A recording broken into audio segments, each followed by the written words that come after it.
Assalamualaikum warahmatullahi wabarakatuh. Salam sejahtera bagi kita semua dan semoga semuanya dalam kondisi sehat walafiat. Pada kali ini kita akan pada bagian yang bahan kajian yang ke-11, yaitu terkait dengan tindakan konservasi tanah secara mekanis pada bagian yang kedua. Untuk itu saya coba untuk berbagi tentang bahan yang telah kami siapkan.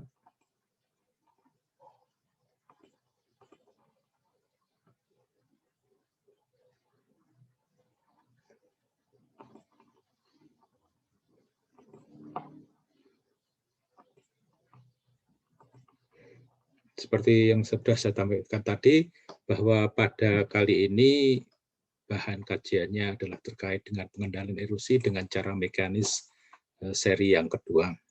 Saya rasa untuk sub capaian pembelajarannya sama dengan minggu yang lalu, jadi sama, hanya ini adalah bahan kajiannya yang ditambah lagi.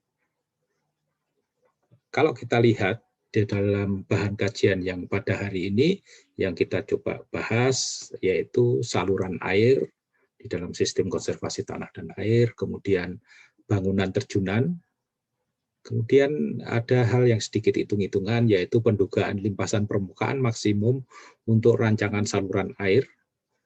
Kemudian kita coba memperdalam tentang dam pengendali atau dam penahan, dan selanjutnya ada bangunan-bangunan pengendali longsor di tebing saluran drainase atau kanan kiri sungai, kemudian juga bangunan pengendali longsor di lahan, kemudian biopori dan sumur sapan, dan diakhiri dengan embung. Baik, kita akan mencoba memahami tentang saluran air. Kalau kita lihat saluran air, itu ada 3 hal yang perlu kita perhatikan di dalam saluran air, yaitu saluran pengelak atau diversion teras di posisi yang ini kalau di dalam skematik, kemudian saluran di dalam teras, itu juga butuh saluran pembuangan bila kelebihan limpasan permukaan, kemudian juga kalau ini sudah ada pembuangan-pembuangan, juga ada saluran pembuangan air, saluran pembuangan air yang untuk supaya tidak terjadi kerusakan setelah dari lahan ini harus juga di drainase begitu.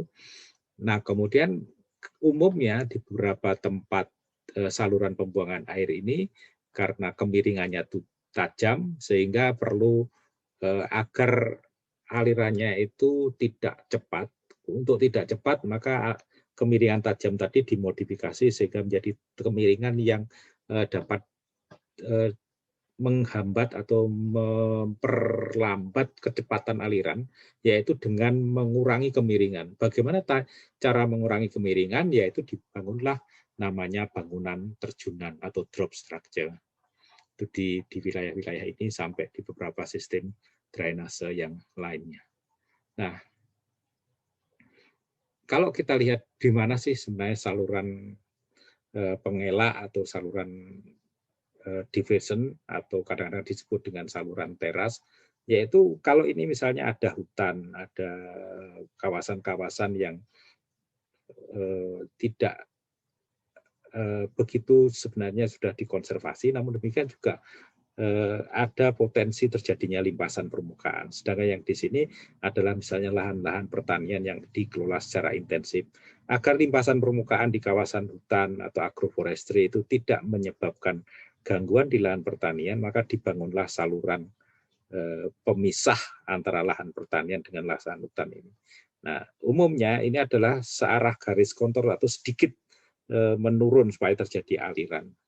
Nah, sehingga berfungsinya untuk mencegah agar limpasan dari permukaan, dari agroforestry, dari hutan tidak masuk di tanaman semusim. Nah, pada saluran pengelak perlu juga ditempatkan pada lereng bagian atas. Jadi kalau misalnya ini ada wilayah yang mengalami gully erosion atau longsor dan sebagainya, supaya tidak berkembang lagi masuk di lahan pertanian, juga dibangun dengan saluran pengelak ini. Nah, kemudian yang kedua adalah saluran teras. Saluran teras adalah saluran yang dibangun di dalam teras. Minggu yang lalu kita sudah mendiskusikan tentang teras. Nah, sehingga ini adalah memotong sedikit diturunkan. Jadi kalau ada teras gulut, dasarnya bisa ditanami rumput. Kemudian kalau ini ada teras bangku, kemudian ini ada limpasan yang mengalir ke sini, kemudian dibuang ke sana. Itu adalah dinamakan dengan saluran teras. Nah, kemudian saluran yang ketiga dalam saluran pembuangan air adalah saluran pembuangan air, yaitu yang searah kemiringan. Jadi kalau ini ada teras-teras, di dalamnya itu ada saluran teras, kemudian di sini ini adalah saluran pembuang. Kalau terjadi limpasan permukaan keluar dari teras, kemudian dibuang ke sistem-sistem drainase. Juga ini adalah saluran pembuang air.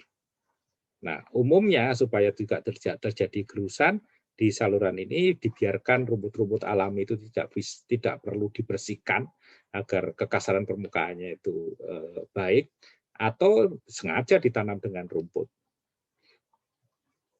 Kemudian bentuknya bisa parabola, bisa trapesium, sebenarnya ada bentuk yang lain, bentuk segitiga dan bentuk segi empat gitu. Namun demikian yang umumnya adalah dalam bentuk parabola dan atau trapesium.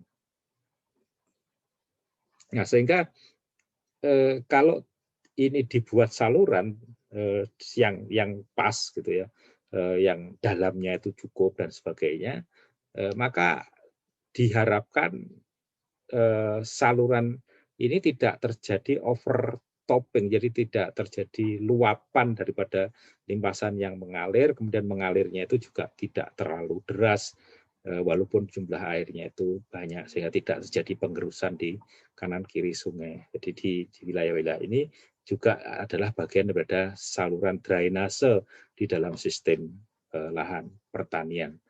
Kalau di daerah mungkin supaya lebih kuat, juga kalau punya uang yang banyak juga bisa saluran itu dibangun dengan beton seperti ini. Nah, kemudian yang selanjutnya adalah bangunan terjunan. Bangunan terjunan kalau kita lihat karena kemiringan lahan ini tajam gitu ya, sehingga perlu didatarkan, dengan ini dinaikkan. Nah, kemudian ini airnya mengalir dan terjun di sini. Nah, tempat terjunannya ini juga harus diperkuat karena ini punya energi yang kuat. Nah, sehingga misalnya diperkuat dengan batu dan sebagainya. Jangan sampai di bawahnya itu tanah, sehingga kalau tak di bawahnya tanah terjadi penggerusan yang dalam, sehingga ada terjunan. Nah, jadi supaya tidak terjadi menggerus tadi, dasar saluran dan kemiringannya perlu dikurangi. Nah, untuk itu perlu dibangun terjunan. Umumnya kalau lahan kemiringannya lebih dari 15% sangat membutuhkan bangunan terjunan. Dan bila 30% betul-betul harus konstruksi yang lebih kuat untuk dilewati air. Ini contoh bangunan terjunan yang yang lokasi yang semestinya harus dibangun bangunan terjunan. Kalau tidak dibangun terjunan, ini sebagai gejala-gejala itu menggerus di kanan kiri ini, karena alirannya deras sehingga dia bisa menggerus sana sini. Kalau alirannya pelan, maka tidak terjadi penggerusan. Sehingga dari yang miring seperti ini didatarkan, diterjunkan, aman terhadap terjunan, tanami rumput, terjun lagi sehingga saluran. Nah, bisa dalam bentuk bangunan terjunan itu misalnya dalam konstruksi bambu seperti ini. Ini contoh bangunan terjunan yang dikonstruksi dari kayu, jadi batang-batang, ranting dan sebagainya.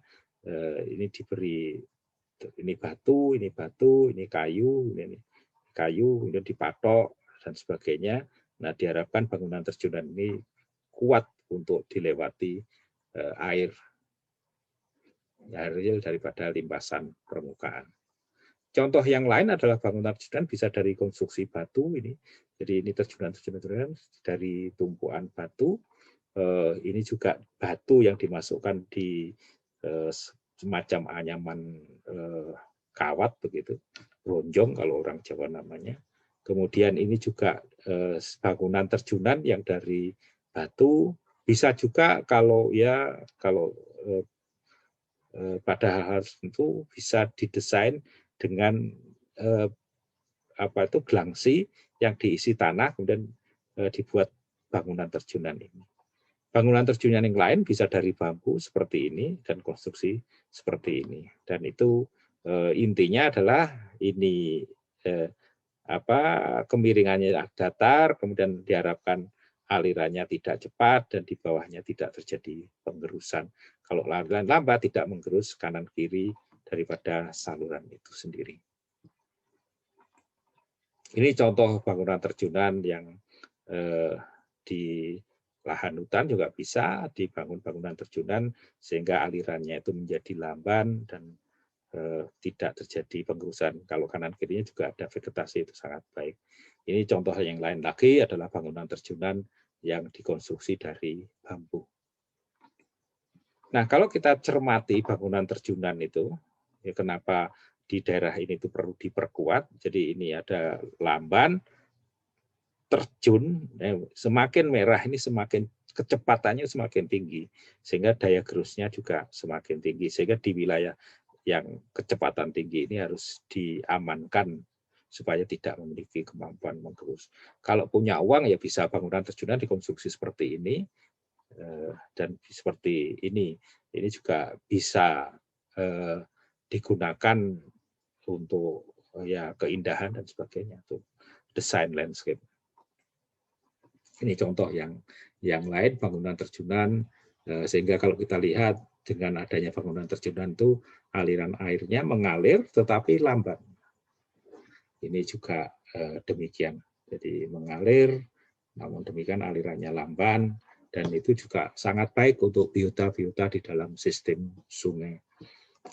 Ini contoh juga saluran pembuangan, kemudian pada hal-hal yang miring dibangun dengan bangunan terjunan dari beton. Nah, sekarang bagaimana kita membuat ukuran daripada saluran pembuangan tadi? Yaitu yang pertama, kalau kita mengukur daripada atau mencari ukuran daripada bangunan pembuangan, saluran pembuangan, maka kita salah satunya adalah perlu menentukan limpasan permukaan maksimum dalam rangka untuk rancangan saluran air. Nah, seperti ini kalau kita membuat saluran pembuangan, saluran air ini, maka lebarnya itu berapa, dalamnya berapa, supaya tidak terjadi overtopping. Sehingga misalnya bangunnya bisa dengan alat berat seperti ini, tapi juga bisa dengan manual yang lain. Nah, bentuk saluran dalam sistem drainase itu ada yang dalam bentuk trapesium, dalam bentuk setengah lingkaran, dalam bentuk persegi, dan dalam bentuk segitiga. Tapi umumnya yang banyak adalah trapesium atau lingkaran. Nah, sehingga di dalam menentukan dimensi supaya tidak terjadi overtopping, kita perlu menetapkan berapa dalamnya yang kita bangun dan berapa lebarnya di saluran itu. Terus kemudian ini adalah diharapkan limpasan maksimum yang lewat, sehingga diberi lagi freeboard namanya, perbedaan antara ini biasanya 0,5 kali tingginya ini, atau kadang-kadang ditetapkan 0,2 meter, jadi 20 cm. Jadi kalau kita sudah tahu dalamnya berapa, ditambah 20 cm, maka itu menjadi tinggi daripada atau dalamnya daripada saluran pembuangan itu. Nah, di dalam saluran pembuangan air dan saluran atau saluran pembagi bisa juga tujuannya agar air permukaan tidak terkumpul pada sembarang tempat, sehingga memang dicarikan atau dibuatkan untuk mengalir yang sudah kita siapkan aman. Nah, kemudian bisa searah garis kontur kalau saluran pembagi searah lereng, bila saluran pembuangan air. Nah, dasarnya bisa rumput, bisa batuan, konstruksi tergantung aliran air yang terbuang seberapa besar dan seberapa cepat.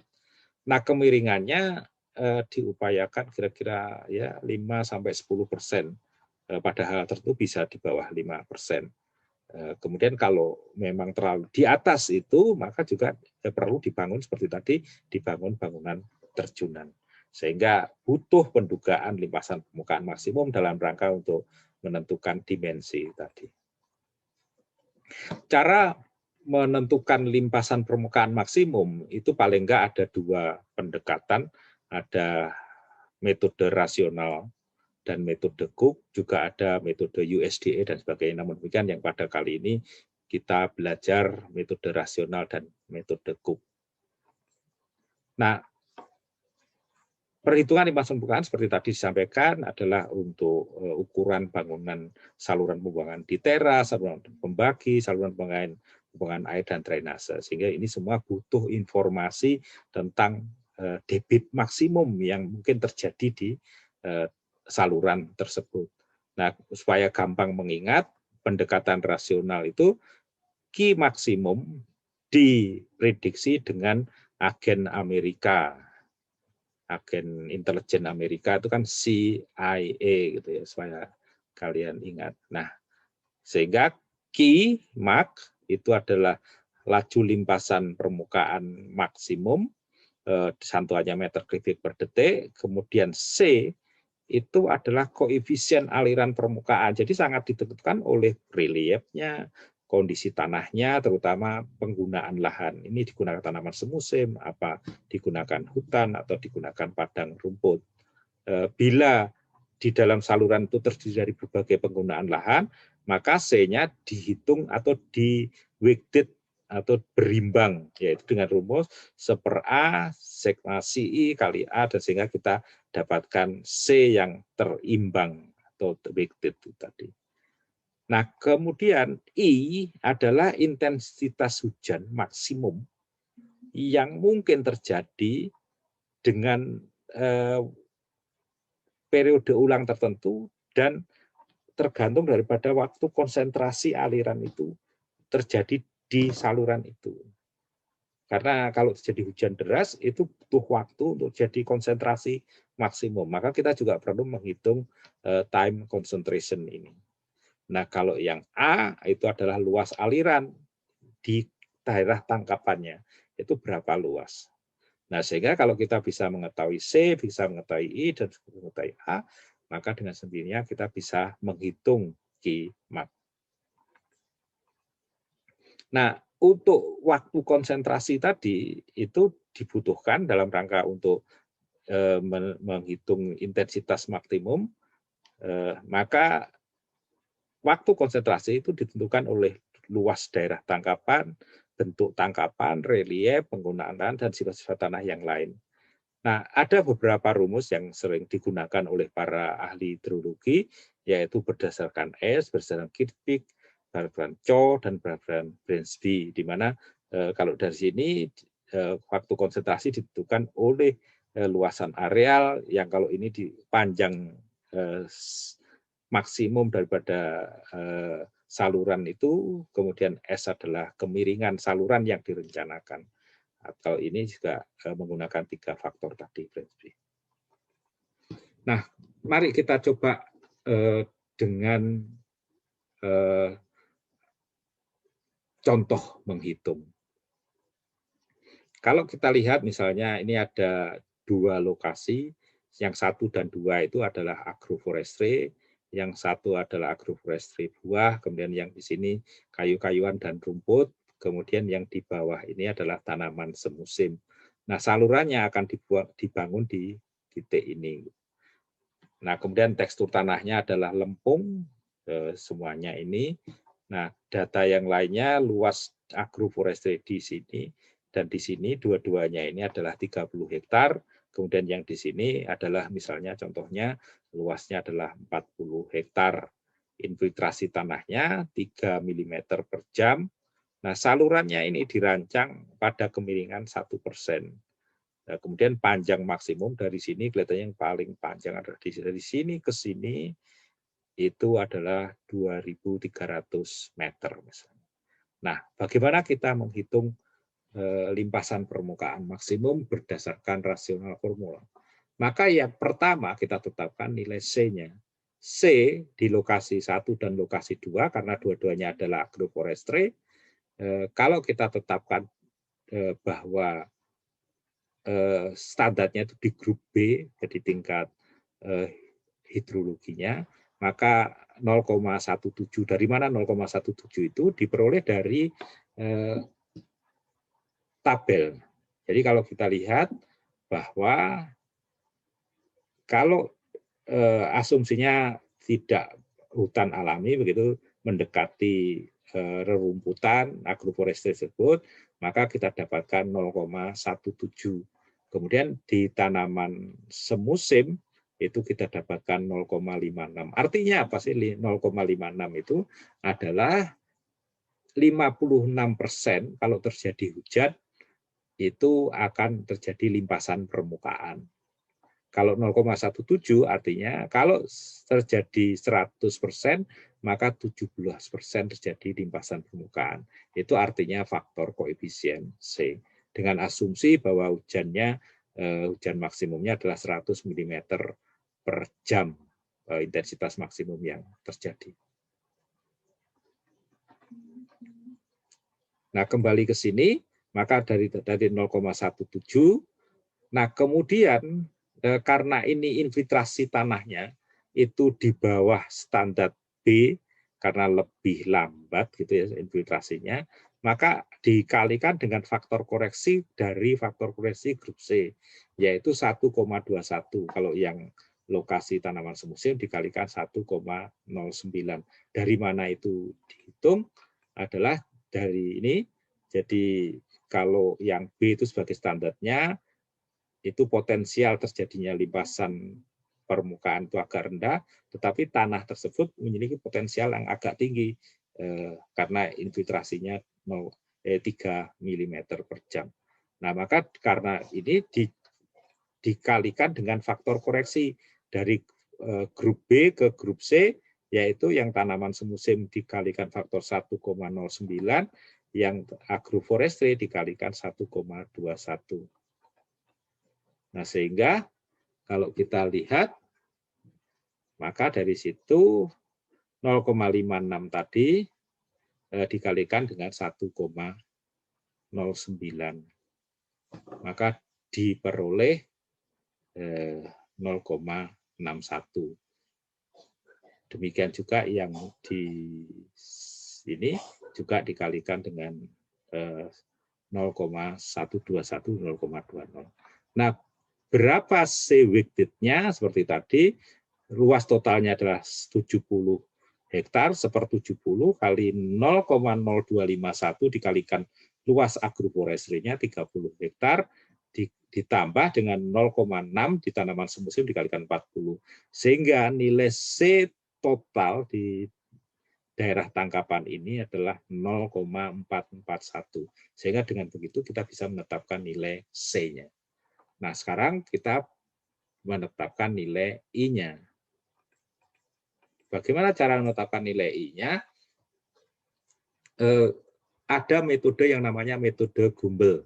Nah, metode Gumbel itu adalah dengan misalnya mengumpulkan data minimum 10 tahun, data hujan harian. Nah, kemudian dicari setiap tahun itu hujan maksimumnya selama 24 jam itu yang mana. Nah, setelah itu dibuat list, misalnya kalau yang ini dari dulu kami menggunakan ini dari Desa Binangun atau Kecamatan Binangun di Blitar. Kita bisa mengumpulkan data mulai tahun 1958 sampai sekitar 34 tahun. Nah, ini adalah hujan maksimumnya di masing-masing tahun. Sehingga ada yang sampai 640 mm per hari. Juga yang terendah 69, ini kondisi yang kering. Nah, setelah itu kalau kita sudah punya data, di-sort datanya mulai dari yang kecil sampai yang besar. Nah, setelah yang besar, kemudian diberi nomor, yang kecil diberi nomor 1, yang paling besar 1 sampai ini dan diberi nomor 34. Nah, setelah diberi nomor, maka kita hitung peluangnya. Nah, peluangnya itu adalah 100I dibagi N plus 1. Maka I-nya adalah yang nomor urut tadi, N-nya adalah 34. Nah, sehingga dari situ peluangnya bisa dihitung, didapatkan ini. Ini peluangnya. Nah, kemudian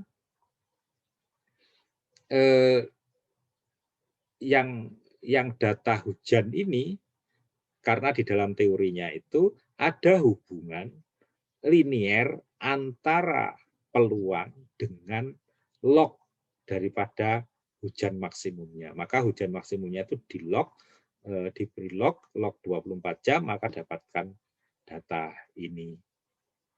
Ya. Nah, setelah dapat ini, nanti dicari time requirement-nya, kejadian ulangnya. Nah, setelah itu antara ini dan ini dicari hubungan seperti ini hubungannya. Jadi hubungannya adalah seperti ini. Jadi ini log 24, ini peluangnya. Nah, setelah dicari hubungan, maka memang betul hubungannya adalah linier. Nah, setelah linier, maka didapatkan persamaan liniernya. Nah, dari persamaan linier ini digunakan untuk menghitung berapa kalau peluang 50% terjadi hujan. Dengan persamaan TR 100P, maka I maksimum 24 jam dengan periode ulang 2 tahun, maka didapatkan dengan memasukkan rumus ini adalah terus di antilog ya tentunya didapatkan 115 mm per jam. Jadi intensitas hujan maksimum selama 24 jam dengan periode 2 tahun dengan peluang 50% adalah 115. Nah, sehingga sekarang baru kita sebenarnya untuk menentukan berapa waktu yang dibutuhkan untuk konsentrasi tadi. Nah, untuk waktu konsentrasi dengan data tadi 70, 2.300 meter dan 1% dengan berbagai waktu konsentrasi tadi diperoleh kalau AIS itu butuh waktu 25, kalau Kirkbride itu 45, kalau Choi itu 43, kalau Bransby itu lebih tinggi. Oke, mungkin kita ambil salah satu yaitu kira-kira yang Kirkbride Choi ini yang dimanfaatkan gitu ya, yaitu 45 menit. Sehingga waktu konsentrasi terjadi debit maksimum di titik saluran itu adalah 45 menit. Nah, dengan tadi sudah kita tetapkan I 24 jam atau dengan periode ulang ada 115 mm. Kemudian untuk intensitas 1 jam dengan periode 2 tahun, karena standarnya itu adalah rasionya itu adalah di 1 jam. Maka kita jadikan dulu di 1 jam karena 1 yaitu dibagi 2,4 dari 24 jam dijadikan 1 jam dibagi 24, maka I 1 jam periode ulang 2 tahun adalah 48,3.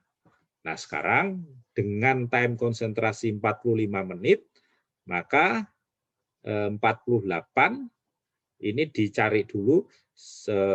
Jadi kan 45 itu berada di antara 30 dengan 1 jam. Nah, faktor koreksinya kalau 30 itu 179, kalau 1 jam 225, maka di antara itu 225 dikurangi 179 dibagi 60 30 menit, maka ada 0,02 per menitnya. Sehingga untuk 45 mesti di antara dua ini kan ya, yaitu 1,79 ini ditambah 0,25, selisihnya 30 dengan 45 tadi 15, maka 2,02. Sehingga faktor koreksinya adalah 2,02. Nah, dari faktor koreksi itu 48 dikalikan untuk mendapatkan I 45 menit dengan periode ulang 50. Kalau tadi periode ulang 2. Nah, ini 50 ada menggunakan tabel ini.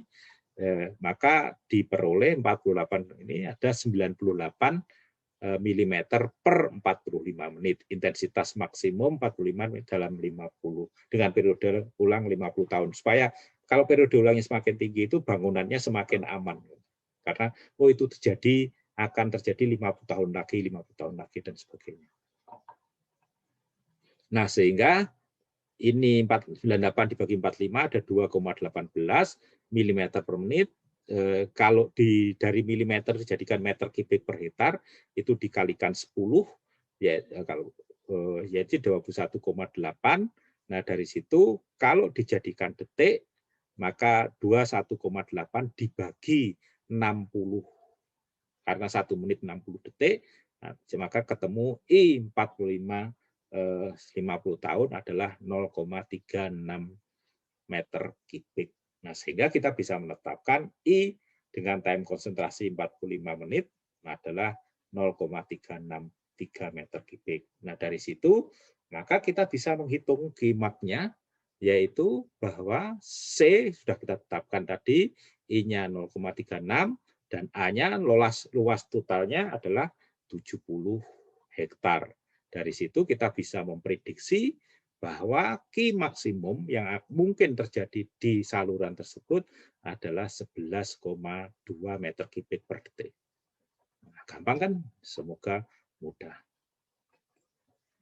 Nah, metode yang kedua di dalam menentukan Kimak itu dikenal dengan metode Cook.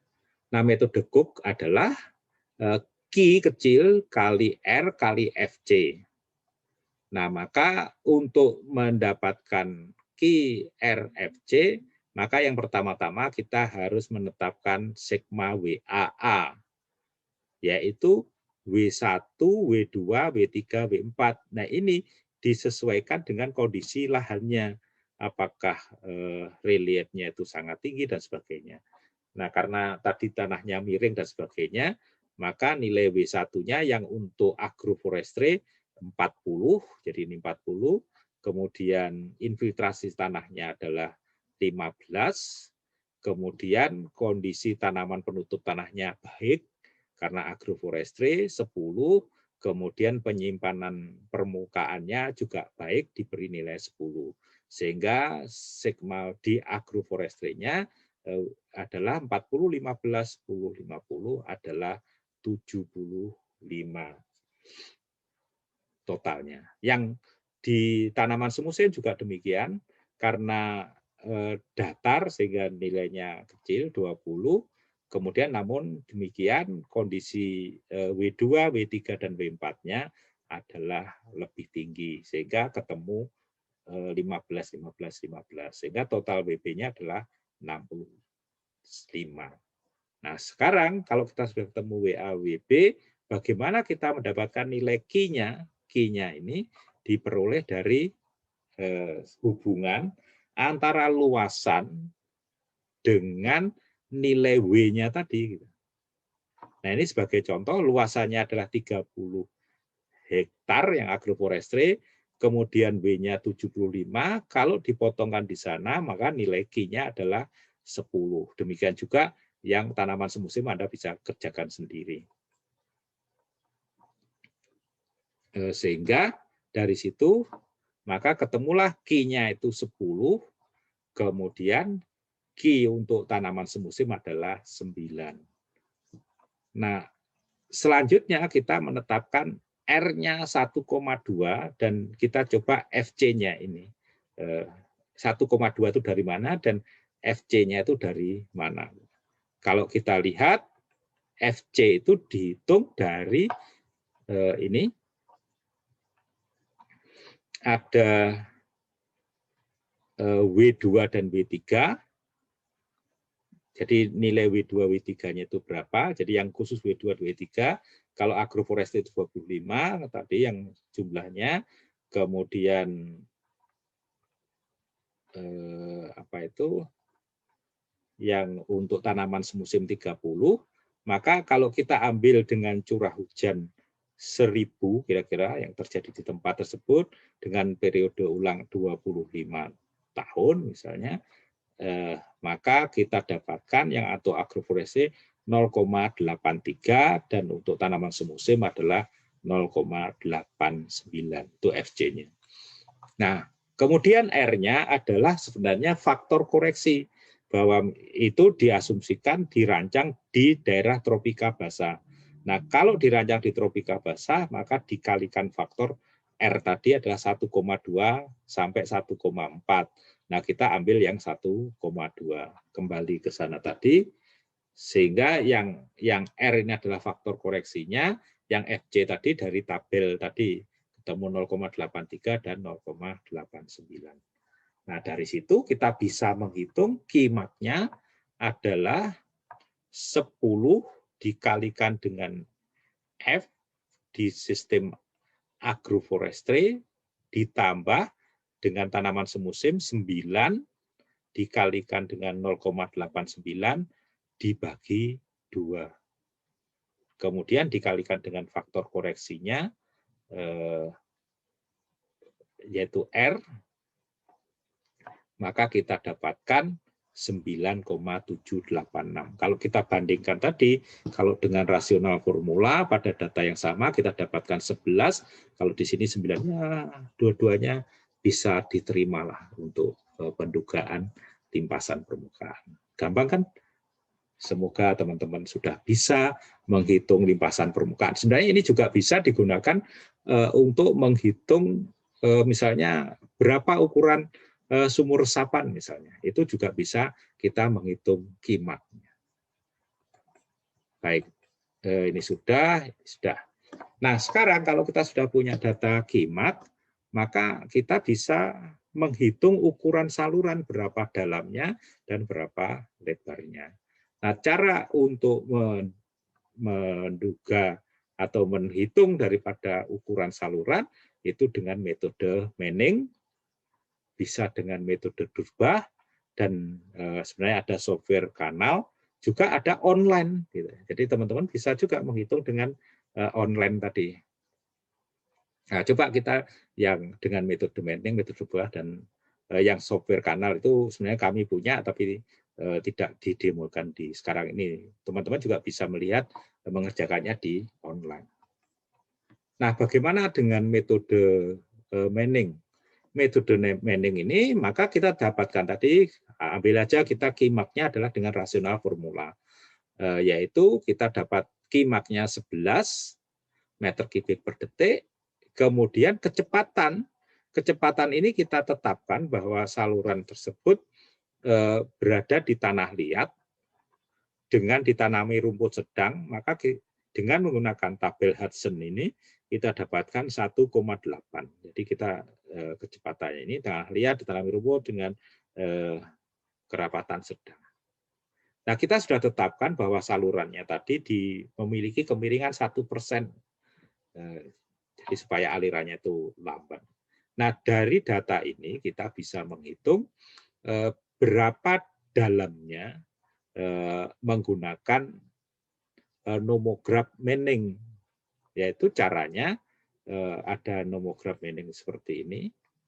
Jadi yang untuk nomograf Manning kita harus menetapkan kekasaran saluran, karena tadi saluran ditanami tanaman alami berkelok-kelok, kita ngambil yang 0,4 atau juga bisa ditanami rerumputan gitu. Dengan pendek, rumputannya pendek, maka kita antara 0,3 kita ambil 0,04. Nah, karena N-nya 0,4 dengan nomogram Manning ini, kalau N-nya itu 0,4 ya. Kemudian kita kecepatannya 1,8, dari kemarin kita tarik di sini 1,8 lurus di sini adalah titik beloknya. Setelah lurus, ditarik lurus, dapatlah di titik belok di sini. Nah, kemudian berapa persen kemiringannya? Tadi kita tetapkan kemiringannya adalah 1% atau 0,01. Kemudian kita tarik lurus di 0,01 1 ini, 0,01 ini, maka kalau kita tarik ke sana, maka didapatkan nilai R-nya, radius hidroliknya, atau sebenarnya itu adalah sama dengan kedalaman salurannya adalah 1 meter. Sehingga kita sudah bisa menetapkan kedalaman saluran. Nah, sehingga kita dapatkan kedalaman saluran 1 meter. Nah, untuk kedalaman saluran seperti tadi, tinggi ini adalah tinggi yang mungkin terjadi aliran maksimumnya 1 meter, ditambah freeboard supaya lebih aman tadi, biasa 50% atau boleh kita ini 0,2 minimum, maka 1 meter, sehingga tingginya ini, dalamnya ini 1 meter, sehingga tingginya ini adalah 1,2 meter. Nah, berapa lebarnya? Lebarnya adalah bahwa A itu adalah kimak dibagi VC. Nah, sehingga kita punya kimaknya 11, VC-nya 1,8, kita dapat A adalah 6,23. Nah, lebar saluran adalah W sama dengan A dibagi dalamnya. Nah, dari situ maka 6,23 dari ini, kemudian dibagi 1, ketemulah 6,23. Sehingga lebar salurannya ini adalah 6,23 meter. Sehingga kita bisa membuat dimensi saluran dengan lebarnya sekitar 6 meter, kemudian dalamnya sekitar 1,2 meter. Sehingga dengan itu kita bisa konstruksi saluran. Itu dengan cara Manning. Kemudian dengan cara metode Durbach itu dengan data yang sama, kita butuh kimak juga, kita butuh VC, sudah ketetapan 1,8. Misalnya kalau ini salurannya dibuat kemiringan 1/250, 1/250. Kemudian dengan data ini kita gunakan tabel juga dan seterusnya, maka kita juga bisa menentukan dimensinya. Coba kita contoh soal. Buat saluran pemisah untuk menghasilkan 2,5 meter kubik per detik dengan gradien 1 pada tanah berbanjir curah hujan daerah tersebut adalah rendah. Maka dengan kesuburan tanah yang rendah, curah hujan yang rendah, setelah 2 tahun tanah tertutup rumput, maka misalnya kalau yang ini VC-nya adalah 1,5 dengan tabel yang tadi. Kemudian gradiennya adalah S-nya 1/250 kemiringannya atau 0,04%, maka dalam tabel dimasukkan menggunakan tabel ini. Kalau VC-nya 1,5, kemudian gradiennya 0,4, maka diperoleh kedalaman salurannya adalah 0,6 meter. Nah, sehingga ketemulah 0,6 meter. Kalau kita ketahui 0,6 meter dengan kemiringan yang 0/150 tadi, maka kita perlu mengetahui F-nya dihitung dari ini. Jadi D-nya 0,6, kemiringannya ini, maka diperoleh nilai F datar tabel ini 1,20. Sehingga dari situ dapat 1,20 meter kubik per detik. Nah, maka lebar saluran adalah Q dibagi F, maka 2,5 dibagi 1,2 adalah 2,1. Nah, dari situ kita sudah bisa menentukan, misalnya dalam bentuk parabola, lebar salurannya adalah 2,1 meter, dalamnya adalah 0,8 dengan freeboard 0,2. Nah, sehingga kita bisa menetapkan dimensi saluran. Nah, sehingga kita sudah bisa menentukan dimensi dengan metode Durbach. Nah, kemudian kalau dengan metode kanal yang dikembangkan oleh Wageningen University itu agak fleksibel, dan ini contoh kalau dengan menggunakan kanal spesifikasinya. Nah, kalau yang online, teman-teman coba bisa mengakses di alamat web ini, itu juga digunakan untuk menentukan secara online dimensi saluran dengan pendekatan-pendekatan yang tadi. Jadi kalau memang untuk proyek Ya enggak, ya mungkin kalau dengan metode yang manual tadi ya lama. Tapi karena banyak saluran yang harus dibangun, sehingga bisa menggunakan yang online ini. Nah, kemudian yang bagian selanjutnya adalah dam pengendali atau dam penahan.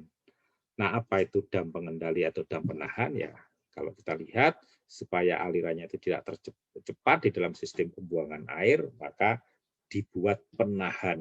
Ini contohnya. Nah, fungsinya dam pengendali dan dam penahan ini agar tanah tadi tidak meninggalkan lahan sehingga mengurangi aliran material tanah ke dalam sungai. Jadi ditahan sedimennya. Ini misalnya kalau ini ada saluran, ditahan di sini, dibangun di sini, dibangun di sini, atau kalau di sini ditahan di sini, ditahan di sini, supaya aliran sedimen itu bisa ditahan di dalam sistem sungai ini. Maka itu dam penahan, menahan sedimen maksudnya. Kemudian cara membuatnya, membuat bendungan dari tanah atau dapat juga dari urukan batu tanah.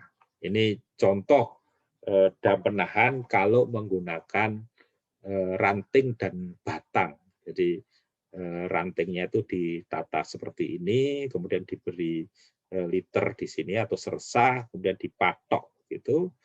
Itu bisa juga sebagai dam penahan kalau di saluran-saluran yang kecil. Bisa juga dengan double patok yang ini patok 2, kemudian bisa menjadi dam penahan sedimen. Itu sebenarnya juga bisa untuk bangunan terjunan sebenarnya. Nah, bisa juga dikonstruksi dari batu. Jadi ada dibuat tumpuan batu, kemudian di arah alirannya itu diberi sersa supaya tidak bocor karena di antara sela-sela batu itu juga masih ada rongga-rongga. Terus kemudian karena ini di lokasi terjunannya juga diberi batu supaya tidak terjadi gerusan di situ. Itu namanya apron. Bisa juga dari tali temali dan batu gitu ya, dari kawat dan sebagainya, itu bisa dikonstruksi seperti ini. Nah, ini contoh dam penahan dari batu dan bronjong, kemudian ini juga bronjong, ini proses konstruksi dam penahan oleh masyarakat. Ini juga contoh dari batu dan penahannya supaya sedimennya itu bisa ditahan kalau terjadi sedimennya, aliran sedimen. Nah, kalau di beberapa tempat setelah ada sedimennya di situ bisa juga diambil sedimennya dikembalikan ke lahan. Ini contoh yang dam penahan yang lainnya yang konstruksinya dari bambu yang sebelah sini. Ini juga kalau alirannya cepat juga bisa menggerus kanan kiri sebenarnya. Situ juga erosinya jadi besar. Bisa juga dam penahan itu dari kanan kirinya diperkuat dengan beton kalau punya uang ya. Kemudian ini juga dari konstruksi beton. Ini kalau untuk keindahan juga ini sebenarnya juga bisa dinamakan bangunan terjunan.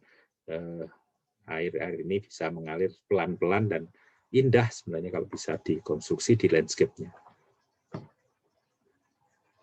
Nah, ada cara untuk menghitung pada suatu kawasan sistem drainase berapa jumlah bangunan terjunan yang harus dibangun. Karena kalau misalnya saudara jadi pemborong kan harus tahu berapa satu unit itu cost-nya berapa, dan dalam suatu hamparan itu berapa jumlah yang harus dibangun.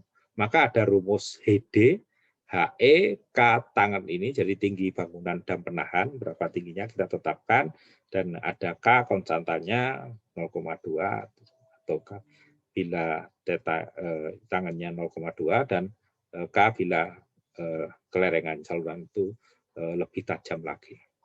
Contoh aplikasi rumus misalnya.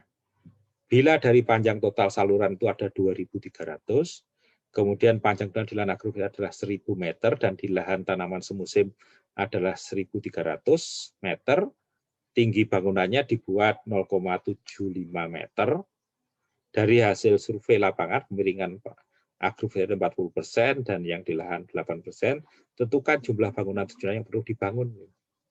Nah, maka kalau yang di lahan tanaman semusim, berapa yang dibangun, 1, 2, dan sebagainya ini, maka dengan menggunakan rumus ini, kemiringannya ini atau 4,5 derajat, 0,75 tingginya, maka 0,3 kali 0,3 dibagi tangan 4, ini, kos tangan ini, maka jaraknya antara bangunan terjun atau bangunan terjunan atau bangunan dam penahan tadi adalah 31. Nah, sehingga kalau panjangnya itu 1.300, kira-kira dibangun 42 buah bangunan terjunan di tanaman semusim tadi.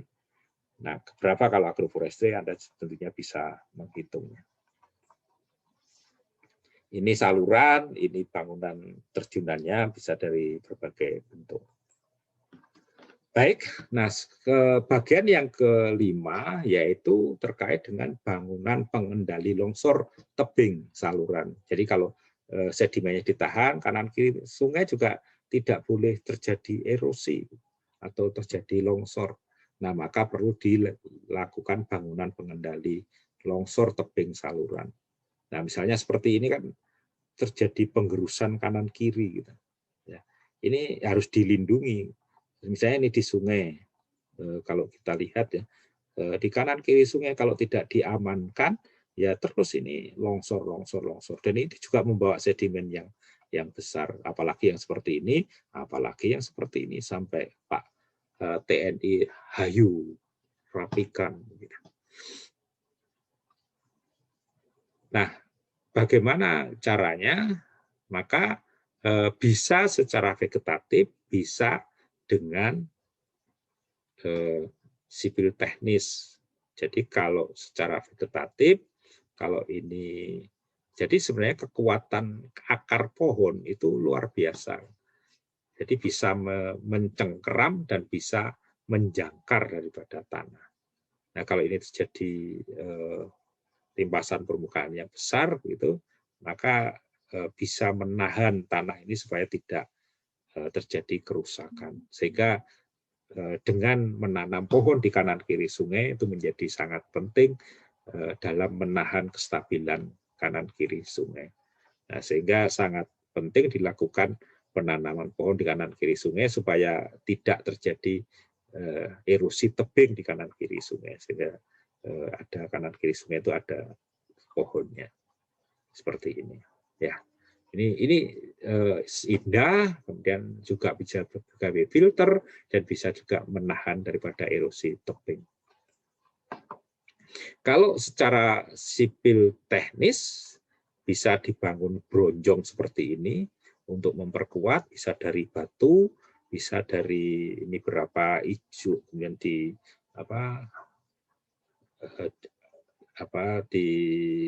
diisi sesuatu dengan bahan-bahan biogeotekstil, gitu. Itu bisa menahan daripada gerusan-gerusan. Atau bisa juga ditanam rumput dengan kemiringan yang sedemikian rupa sehingga lebih stabil dan diperkuat dengan pohon. Bisa juga dengan batuan-batuan, plengsengan-plengsengan batuan beton dan sebagainya. Bisa juga dengan ini rajutan diisi batu, itu juga bisa untuk mengamankan supaya tidak terjadi erosi tebing sungai. Kalau lebih kaya lagi atau punya uang banyak, ya ini ada sedimen yang kuat, ditahan, kemudian di dalam sistem saluran sungainya diharapkan ada aliran yang aman untuk dilewati limpasan permukaan yang besar. Nah, kemudian selain di dalam kanan sirkuler, di kuliah-kuliah sebelumnya, Anda juga dikenalkan erosi longsor, maka juga longsor ini perlu dikendalikan. Nah, jadi kalau longsor yang kecil, ya mungkin dengan swadaya masyarakat bisa, tapi kalau lokasi yang besar, tentunya yang ini sudah kita kenali, bentuk-bentuk longsor, maka itu harus menggunakan konstruksi yang relatif mahal. Nah, itu juga longsor itu juga bisa dikendalikan dengan secara vegetatif. Jadi misalnya ini kalau perakaran itu tidak bisa sebagai jangkar, maka juga walaupun ada pohon juga bisa kalau terjadi hujan, terjadi ini ada apa itu lapisan yang sliding gitu, yang licin gitu ya. Kalau akar itu tidak bisa tembus ke antara lapisan licin ini, maka yang kompak ini juga masih bisa terjadi longsor. Ya. Nah, sehingga untuk mengendalikan longsor dengan vegetatif, itu faktor yang paling penting kita lihat adalah kerapatan. Kerapatan sistem perakaran, itu daya cengkeramnya bagaimana. Kemudian daya jangkarnya itu kedalaman perakaran. Ini juga kami sudah melakukan penelitian-penelitian untuk mengidentifikasi pohon-pohon apa saja yang memiliki daya cengkeram yang baik dan daya jangkar yang baik. Itu sudah kami publikasikan di jurnal Land.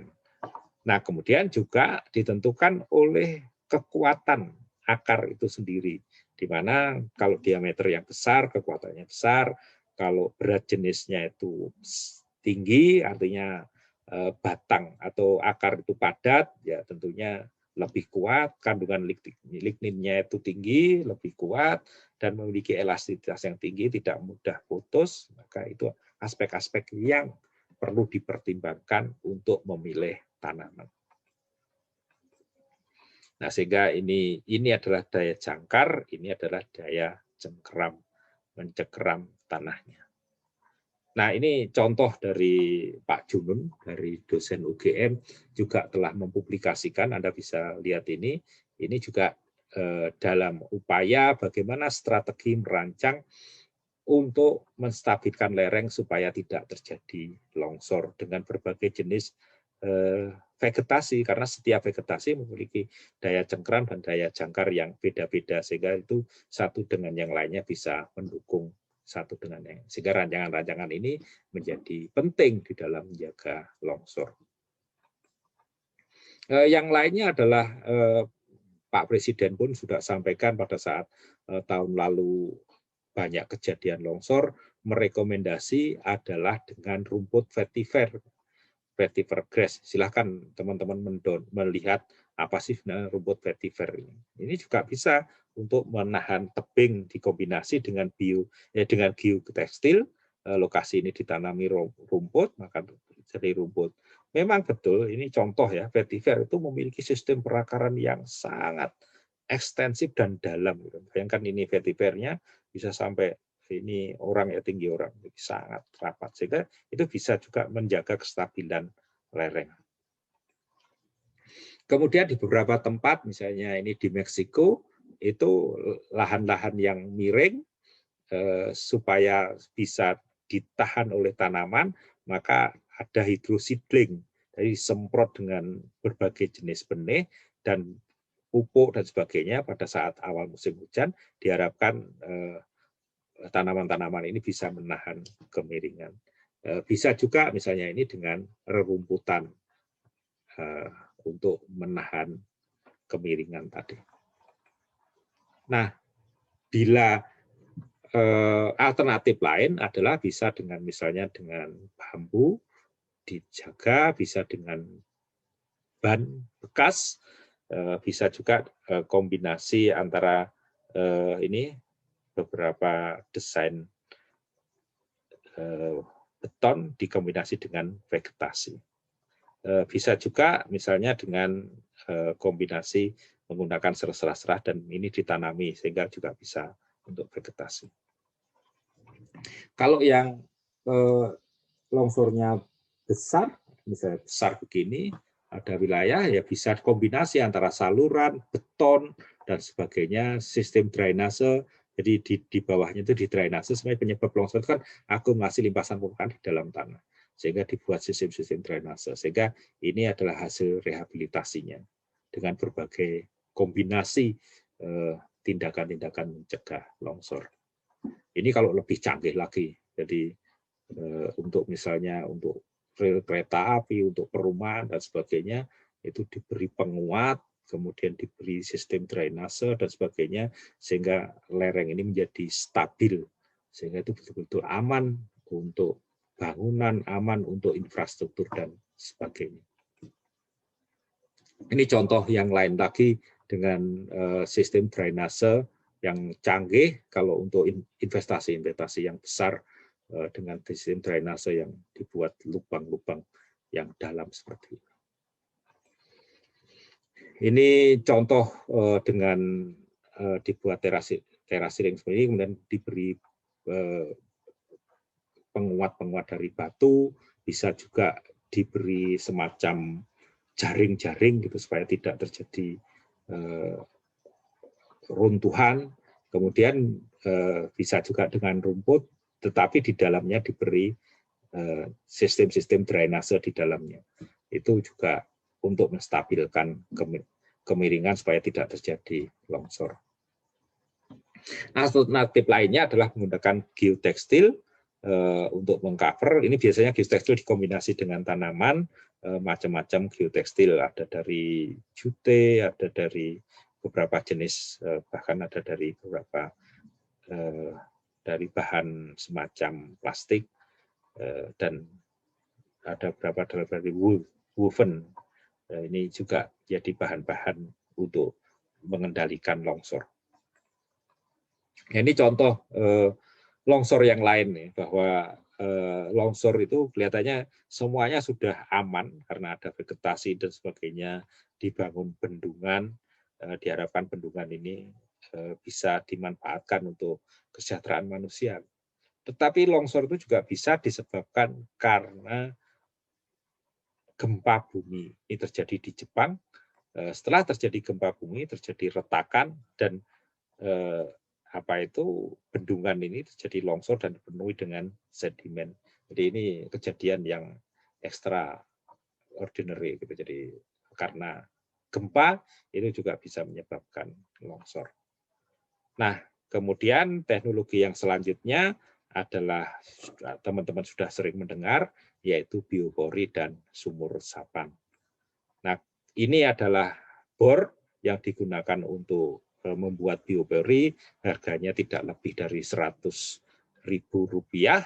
Kemudian juga bisa untuk membuat biopori dengan bor yang seperti ini, dengan mesin, itu harganya sekitar ya 2 juta, 2,5 juta bisa dengan bor ini. Nah, kemudian setelah dibor, kemudian dimasukkan pipa PVC seperti ini, terus kemudian ini bioporinya dibenamkan, dan ini jadi penutupnya. Jadilah terus kemudian di dalamnya ini diisi dengan seresah. Diharapkan mikroorganisme dan makroorganisme memanfaatkan seresah itu sehingga bisa memperbaiki kondisi makroporosity di kanan kirinya. Ini beberapa penerapan dengan seresah, diharapkan kehidupan makro mikrofauna di dalam sistem tanah lebih baik sehingga terjadi perbaikan struktur tanah sehingga infiltrasinya dapat ditingkatkan. Ini biopori, ini tahapan-tahapan di dalam biopori sehingga cacing tanah dan sebagainya dapat berkembang dengan baik.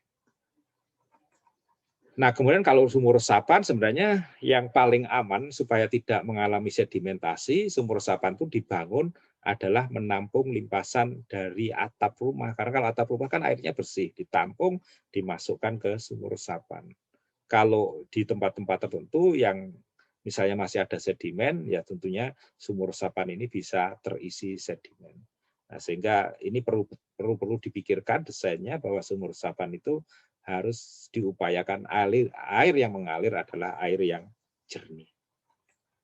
Ini beberapa tahapannya dan ini berapa harganya untuk membangun sumur resapan. Yang terakhir adalah embung. Embung ini adalah semacam, ini banyak diterapkan di daerah NTT, NTB dan sebagainya, bangun embung-embung dalam rangka untuk menyimpan air supaya air limpasan itu ditahan dan bisa dimanfaatkan untuk irigasi. Dengan kegiatan-kegiatan baik secara vegetatif dan mekanis, kalau itu bisa diterapkan di landscape secara terintegrasi, kan jadi indah gitu. Ada pemandangannya indah, kemudian airnya itu sampai laut kalau bisa jernih seperti ini, tidak kotor, itulah dream kita gitu di dalam menjalankan konservasi tanah dan air. Jangan sampai seperti ini gitu ya. Jadi masih banyak sedimen sampai masuk di laut. Serasa itu yang pada hari ini. Semoga ada manfaatnya apa yang kami berikan. Dan akhir kalam, Assalamualaikum warahmatullahi wabarakatuh. Terima kasih.